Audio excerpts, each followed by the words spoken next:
चलिए दोस्तों, मैं विक्रम सिंह यादव एक बार फिर आपके लिए जनरल साइंस के 30 इम्पोर्टेंट क्वेश्चन लेकर आया हूँ। फर्स्ट क्वेश्चन से हम स्टार्ट करते हैं। शरीर का सबसे कठोर भाग होता है, शरीर का सबसे कठोर भाग दांत का इनेमल होता है दोस्तों। नेक्स्ट क्वेश्चन में हम बढ़ते हैं। मानव शरीर का सबसे बड़ी धमनी, मानव शरीर की सबसे बड़ी धमनी होती है महाधमनी। सर नाम से पता चलने वाला है आपको, महाधमनी। ठीक है दोस्तों, नेक्स्ट क्वेश्चन में बढ़ते हैं हम। दूध में पाया जाने वाला मुख्य प्रोटीन कौन सा है? दूध में पाया जाने वाला मुख्य प्रोटीन होता है कैसीन। कैसीन दूध में पाया जाने वाला मुख्य प्रोटीन है, कैसीन। ठीक है दोस्तों, हम नेक्स्ट क्वेश्चन में बढ़ते हैं। हमारे शरीर में ग्लूकोज का संचय किस रूप में होता है? ग्लूकोज का संचय ग्लाइकोजन के रूप में होता है। ग्लूकोज से मिलता जुलता वर्ड है ग्लाइकोजन, इसलिए ग्लूकोज का संचय ग्लाइकोजन के रूप में। ठीक है, नेक्स्ट क्वेश्चन में बढ़ते हैं। ईस्ट है, ईस्ट एक कवक है। कवक, ईस्ट एक कवक ही है, ये समझ लो आप। नेक्स्ट क्वेश्चन में बढ़ते हैं। निम्नलिखित में से कौन सा कार्बोहाइड्रेट के पाचन का प्रमुख अंतिम उत्पाद होता है? कार्बोहाइड्रेट के पाचन का प्रमुख अंतिम उत्पाद ग्लूकोज होता है दोस्तों। कार्बोहाइड्रेट के पाचन का जो अंतिम उत्पाद बनते हैं वो ग्लूकोज उनमें सबसे महत्वपूर्ण होता है। ठीक है दोस्तों, नेक्स्ट क्वेश्चन में बढ़ते हैं। निम्नलिखित में से कौन सी गुर्दों की संरचनात्मक और कार्यकारी इकाई है? गुर्दों की संरचनात्मक और कार्यकारी इकाई होती है नेफ्रॉन्स। नेफ्रॉन्स होती है दोस्तों। ठीक है दोस्तों, नेक्स्ट क्वेश्चन में बढ़ते हैं। मानव मूत्र का पीला रंग किसकी वजह से होता है? मानव मूत्र का पीला रंग यूरोक्रोम की वजह से होता है। पीले रंग का जो कारण है वह यूरोक्रोम ही है। ठीक है दोस्तों, नेक्स्ट क्वेश्चन में हम बढ़ते हैं। कौन सा विटामिन प्रतिरक्षा प्रदान करता है? प्रतिरक्षा प्रदान करने वाला विटामिन होता है विटामिन ए। विटामिन ए प्रतिरक्षा प्रदान करता है। ठीक है दोस्तों, नेक्स्ट क्वेश्चन में हम बढ़ते हैं। मानव त्वचा में कितनी परतें हैं? मानव त्वचा में कितनी परतें हैं? मानव त्वचा में 3 परतें होती हैं दोस्तों। 3 परतें मानव त्वचा में होती हैं। नेक्स्ट क्वेश्चन में हम बढ़ते हैं। घेंगा नामक रोग किसकी कमी के कारण होता है? घेंगा नामक रोग किसकी कमी के कारण होता है? घेंगा जो रोग है वो आयोडीन की कमी से होता है दोस्तों। आयोडीन की कमी से जो रोग होता है उसे घेंगा रोग बोलते हैं। ठीक है दोस्तों, हम नेक्स्ट क्वेश्चन में बढ़ते हैं। निम्नलिखित में से कौन सी सबसे बड़ी ज्ञात कोशिका है? निम्नलिखित में से सबसे बड़ी ज्ञात कोशिका यूरोक्रोटिक कोशिका, प्रोक्रोटिक कोशिका, माइकोप्लाज्मा, शुतुरमुर्ग का अंडा। देखने में ऐसे लगता है जो ऑप्शन नहीं है वही इसका आंसर है, शुतुरमुर्ग का अंडा। दोस्तों सही आंसर क्या है? शुतुरमुर्ग का अंडा। ये ज्ञात जो सबसे बड़ी कोशिका है वो शुतुरमुर्ग का अंडा ही होता है दोस्तों। ठीक है दोस्तों, नेक्स्ट क्वेश्चन में हम बढ़ते हैं। क्लोरोफिल में क्या पाया जाता है? क्लोरोफिल एक हरे रंग का वर्णक होता है जिसमें कार्बन, हाइड्रोजन, नाइट्रोजन, मैग्नीशियम और ऑक्सीजन पाया जाता है दोस्तों। इसलिए मैग्नीशियम इसका सही आंसर है दोस्तों, मैग्नीशियम। क्योंकि इनके अलावा कार्बन, हाइड्रोजन, नाइट्रोजन इनमें ऑप्शन में है नहीं, इसलिए सही आंसर क्या होगा? मैग्नीशियम क्लोरोफिल में पाया जाता है। ठीक है दोस्तों, नेक्स्ट क्वेश्चन में हम बैठते हैं। वनस्पति कोशिका भित्ति किसकी बनी होती है? वनस्पति कोशिका भित्ति सेलुलोज की बनी होती है। सेलुलोज से मिलकर बनी होती है वनस्पति कोशिका। सेलुलोज इसका सही आंसर है। ठीक है दोस्तों, नेक्स्ट क्वेश्चन में बढ़ते हैं। महासागर की गहराई मापने के लिए किस उपकरण का प्रयोग किया जाता है? महासागर की गहराई नापने के लिए फेदोमीटर का प्रयोग किया जाता है। इसका सही आंसर है फेदोमीटर दोस्तों। फेदोमीटर इसका सही आंसर है। ठीक है दोस्तों, हम नेक्स्ट क्वेश्चन में बढ़ते हैं। फ्रिज में, रेफ्रिजरेटर या फ्रिज में सामान्यतः किस शीतलक का प्रयोग किया जाता है? तो शीतलक के रूप में या कूलेट के रूप में सामान्यतः फ्रेन का प्रयोग फ्रिजों में किया जाता है दोस्तों। फ्रेन इसका सही आंसर है, फ्रेन। ठीक है दोस्तों, नेक्स्ट क्वेश्चन में हम बढ़ते हैं। पानी का घनत्व किस तापमान पर सर्वाधिक होता है? तो पानी के घनत्व 4 डिग्री सेल्सियस पर पानी का घनत्व सर्वाधिक होता है दोस्तों। ठीक है दोस्तों, हम नेक्स्ट क्वेश्चन में बढ़ते हैं। चश्मा बनाने में किस कांच का प्रयोग किया जाता है? तो चश्मे बनाने के लिए कुर्क के कांच का प्रयोग किया जाता है।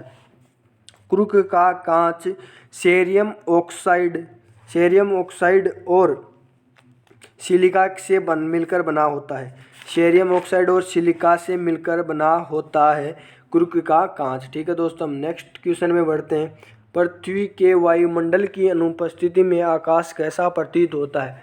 वायुमंडल अनुपस्थित होने पर आकाश कैसा प्रतीत होगा? पृथ्वी के काला, इसका सही आंसर है काला, क्योंकि पृथ्वी पृथ्वी के वायुमंडल की उपस्थिति के कारण ही प्रकाश का वर्ण विक्षेपण या कलर अपने कलरों में जो अपने कलर होते हैं उनमें फैल जाता है, अलग अलग कलर दर्शाता है। लेकिन जब वायुमंडल ही नहीं उपस्थित होगा तो कैसे होगा? इसलिए ये काला ही दिखाई देगा। नेक्स्ट क्वेश्चन में प्रत्यावर्ती धारा मतलब एसी को डीसी में बदलने का जो कार्य करता है, जिस युक्ति का प्रयोग किया जाता है एसी से डीसी में बदलने के लिए, उस युक्ति का नाम बताइए। तो उस युक्ति का नाम है रेक्टिफायर। रेक्टिफायर एसी को डीसी में बदलने का कार्य करता है। दोस्तों, निम्नलिखित में से इलेक्ट्रॉन का एंटी पार्टिकल क्या है? तो दोस्तों, एंटी पार्टिकल इलेक्ट्रॉन का एंटी पार्टिकल पॉजिट्रॉन होता है। नेक्स्ट क्वेश्चन में हम बढ़ते हैं। फ्यूज तार किस धातु से बना होता है? किस मिश्र धातु से बना होता है? सही क्वेश्चन यहाँ पे है मिश्र धातु। मिश्र धातु से बना होता है। ये एक मिश्र धातु से बना होता है फ्यूज तार। और ये किस किस का मिश्रण होता है? तो ये टिन और लेड का मिश्रण होता है। टिन और लेड का मिश्रण होता है फ्यूज तार। ठीक है दोस्तों, नेक्स्ट क्वेश्चन में हम बढ़ते हैं। बुलेट प्रूफ जैकेट, ये काफ़ी ट्रेंडिंग क्वेश्चन है क्योंकि आजकल इंडिया भी सेना को बुलेट प्रूफ जैकेट प्रोवाइड करा रहा है। इसलिए बुलेट प्रूफ जैकेट किन तंतुओं का बना होता है? तो बुलेट प्रूफ जैकेट केवलर तंतुओं का बना होता है।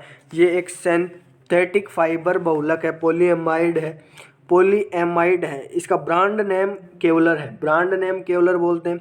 वैसे एक सिंथेटिक फाइबर है, इसका नाम पॉलीपैराफेनिलीन टेरिप्टोलेमाइड होता है। ठीक है दोस्तों, हम नेक्स्ट क्वेश्चन में बढ़ते हैं। चींटी के काटने से कौन सा रासायनिक पदार्थ व्यक्ति के शरीर के भीतर चला जाता है? तो वो भीतर जाने वाला एसिड होता है फॉर्मिक अम्ल। इसी के कारण व्यक्ति को दर्द या जलन होती है। ठीक है दोस्तों, नेक्स्ट क्वेश्चन में बढ़ते हैं। एलपीजी किस गैस का मिश्रण होता है? एलपीजी किन किन गैसों का मिश्रण से मिलकर बनी होती है? एलपीजी ब्यूटेन और प्रोपेन से मिलकर बनी होती है। ब्यूटेन और प्रोपेन का मिश्रण ही एलपीजी होता है दोस्तों।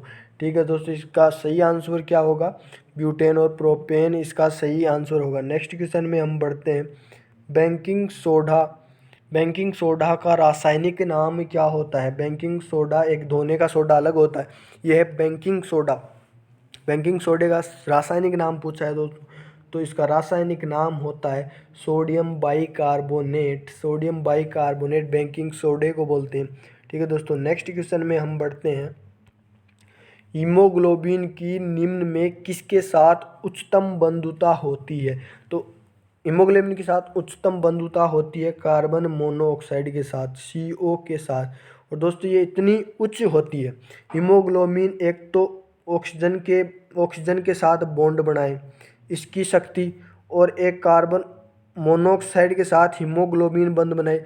ऑक्सीजन वाले बंध की तुलना में कार्बन मोनोऑक्साइड वाला बंध हीमोग्लोबिन के साथ 250 यानी 250% अधिक शक्तिशाली होता है। ठीक है दोस्तों, नेक्स्ट क्वेश्चन में हम बढ़ते हैं।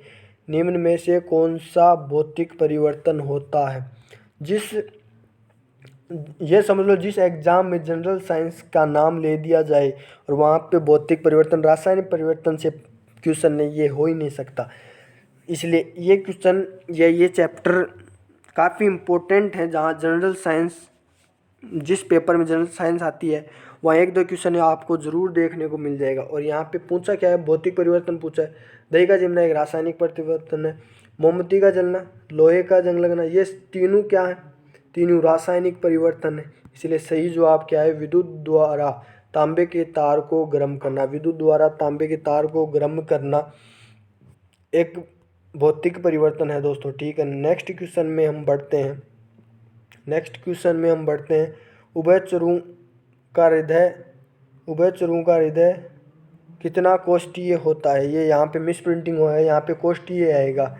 कितना कोष्ठीय होता है? तो उभयचरों का हृदय 3 कोष्ठीय होता है। मनुष्य का हृदय मनुष्य का हृदय 4 कोष्ठकीय होता है दोस्तों, और उभयचरों का हृदय 3 कोष्ठकीय होता है दोस्तों।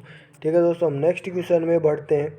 रुधिर में सबसे बड़ी कणिकाएं हैं। रुधिर में सबसे बड़ी कणिकाएं क्या होती है? मोनोसाइट्स।